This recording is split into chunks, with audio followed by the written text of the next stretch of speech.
उनको लगा कि ये सब मर चुके हैं, तो उनका एक जो पाकिस्तानी जो कमांडर था उसने अपने जवानों को आदेश दिया कि इनको रीचेक करो, इनमें से कोई जिंदा तो नहीं है। तो उनके पाकिस्तान के 2 सैनिक आए, आकर के हमारे जवानों के शरीर के अंदर गोलियां दागने लगी। तो मैं बेहोश था, लेकिन इतना बेहोश नहीं था कि उनको सुन ना सकूं या देख ना सकूं।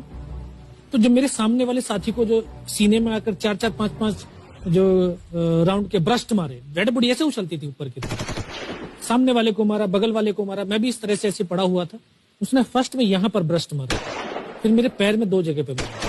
उसको मैं देख रहा हूं कि धुआं निकल रहा है, लेकिन उस गोली की पीड़ा को चुपचाप पड़ा सहता रहा और उनको यकीन हो गया कि इनमें से कोई जिंदा नहीं।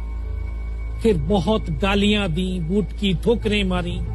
फिर काफी देर के बाद में उनका जो कमांडर था उसने बोला कि इनके वेपन उठा लो, और नीचे जो हिंदुस्तान का पोस्ट है उसके ऊपर दूसरे जो उनके साथी थे उनको सूचना दिया, उसके ऊपर कब्जा हमला कर दो। फिर ये आवाज भी सुनी तो मुझे लगा कि यार आज तो मेरी पूरी टीम खत्म हो जाएगी। दोबारा से उसके साथी आए, पाकिस्तान के सैनिक आए और हमारे जवानों के शरीर के अंदर गोलियां दागने लगे। उन्होंने फिर उसी रोटेशन से गोली मारी। तो जब 1 कदम आगे गया तो उसने राइफल मेरी सीने की तरफ तानी। तब मुझे लगा यार अब नहीं बचूंगा, लेकिन कहते हैं कि जाको राखे साइयां मार सके ना कोई। जब उसने गोली चलाई तो यहाँ पे पर्स में 5-5 रुपए के कुछ सिक्के भी थे। जब गोली जाकर के सिक्कों पे टकराई तो मुझे भी आभास हुआ कि तो मर गया हूं। पाकिस्तान का दूसरा सैनिक आया, उसने आकर के मेरा AK-47 उठाया और वापस मुड़ा तो उसका पैर मेरे पैर से टकराया होगा। तब मुझे लगा कि यार मैं तो जिंदा हूं।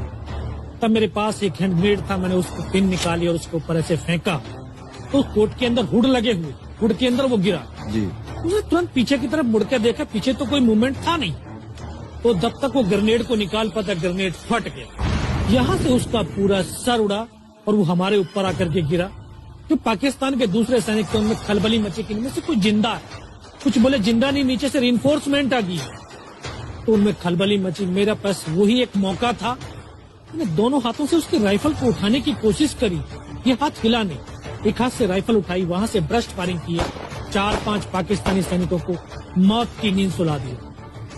फिर बाएं हाथ से पलटा खाया, दूसरे पत्थर से 3-4 जगह से फायरिंग किया। तो जो उनका मोमेंटम था, जो हौसले थे, परस्त हो चुके थे, वो भाग खड़े। 2-3 मीटर गया, जाके देखता हूँ सामने उनके लंगर चल रहे हैं, उनका लिविंग टेंट बना हुआ, उनके जो हैवी वेपन का डिप्लॉयमेंट था वो सब कुछ वहां पे लगा हुआ। उस समय जहन के अंदर एक ही पागलपन था, अपने साथियों को बचाना। फिर मैं वापस धीरे धीरे रेंगता हुआ अपने साथियों तक आया। फिर मुझे लगा कि इनमें से हो सकता है मेरी तरह कोई साथी होगा, जिंदा होगा। उनको देखा, किसी का सर फटा हुआ था, किसी के फेफड़े निकले हुए थे। बहुत देर बैठकर रोया भी, फिर अपने आप को संभाला। चारों तरफ बर्फ ही बर्फ, पहाड़ी पहाड़। यह भी पता नहीं कि हिंदुस्तान किधर है, पाकिस्तान किधर है। 2.5 साल की सर्विस, 19 साल की उम्र, न उम्र का तजुर्बा न सर्विस का अनुभव। जाऊं तो जाऊं कहां। मैं बहुत 500 मीटर लगभग नीचे रोल करता हुआ आया और अपने साथियों जो नहीं चढ़ पा रहे थे दुश्मन की भारी फायरिंग की वजह से, वहां तक पहुंचा। फिर उन्होंने मुझे पकड़ा, वो फर्स्ट एड दिया। फिर वहां से जो हमारे commanding officer colonel Kushal Chand Thakur, फिर उनको सूचना दिया। तो ये लगभग 1:30-2 बजे का समय था। वहां से फिर कमांडिंग ऑफिसर तक मुझे ले जाया गया। फर्स्ट एड तो हुआ, लेकिन ब्लड इतना निकल चुका था कि दिखाई देना बिल्कुल बंद हो गया था। जब उनके पास पहुंचा तो उन्होंने बोला, बेटा मेरे को पहचानता मैं कौन हूं? बस अब आवाज सुनाई दे रही है। बोला, मैं तेरा commanding officer colonel Kushal Chand Thakur. मैं, जय हिंद साहब। बहुत तेज सर्दी लग रही है। तो उनका जो लिविंग टेंट था उसमें के अंदर लेटाया, 3-4 स्टॉप जलवाए, थोड़ी सी गर्मी महसूस हुई। मैं, साहब थोड़ा सा पानी पिला दो। बोला, ठीक है पानी पिलाते हैं। तभी डॉक्टर साहब आए गए, उन्होंने ग्लूकोज की बोतल पिलाई, थोड़ी सी एनर्जी महसूस हुई। उन्होंने बोला, बेटा कुछ बता सकता हूं? मैं कहा, सब बता सकते हैं।